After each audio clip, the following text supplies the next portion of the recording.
ॾिनो दिलदार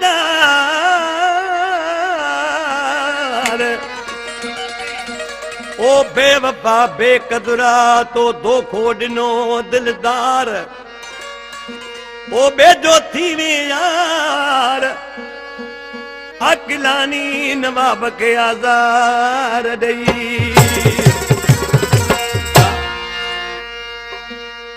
उस्ताद अलीगुल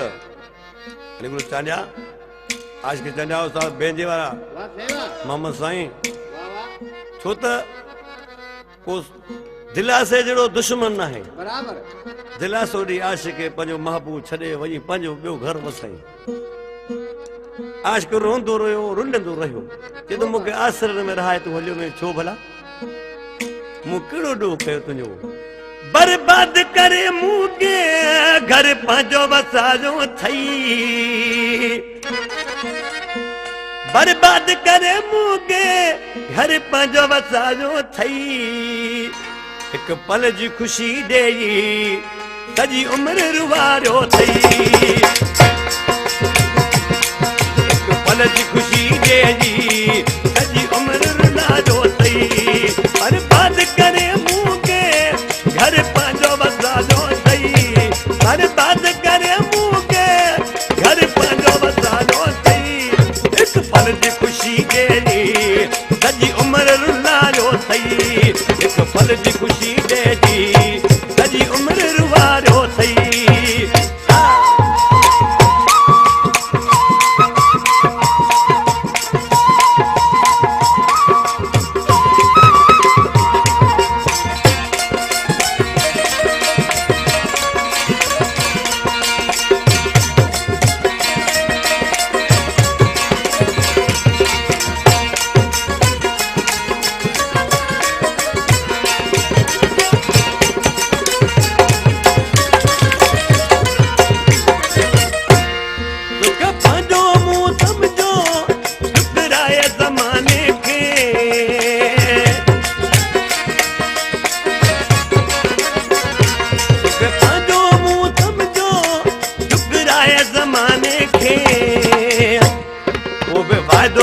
बेवफा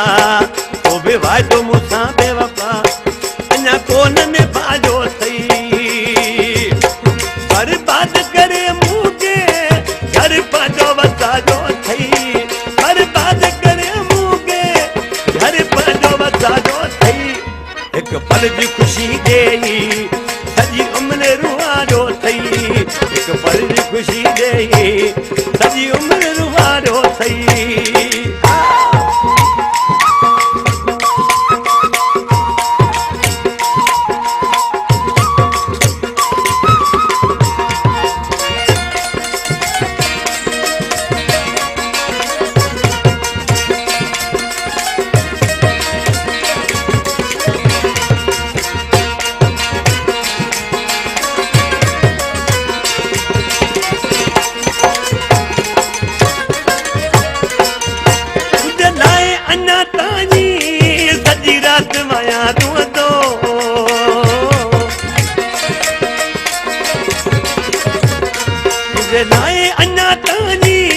सजी रात वञा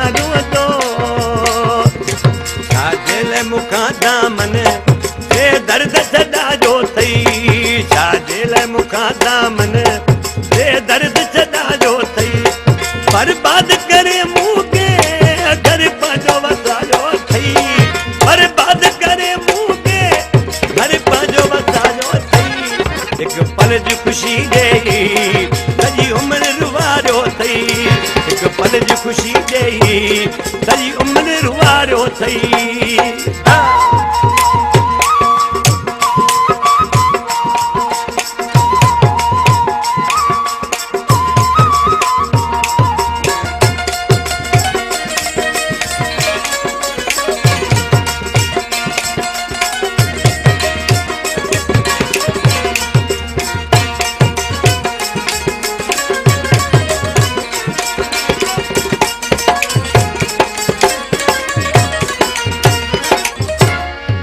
हसनैन रिजवी दुखाइल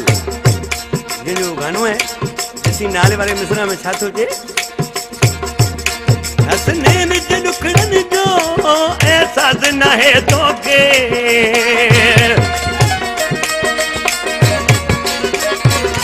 हसनैन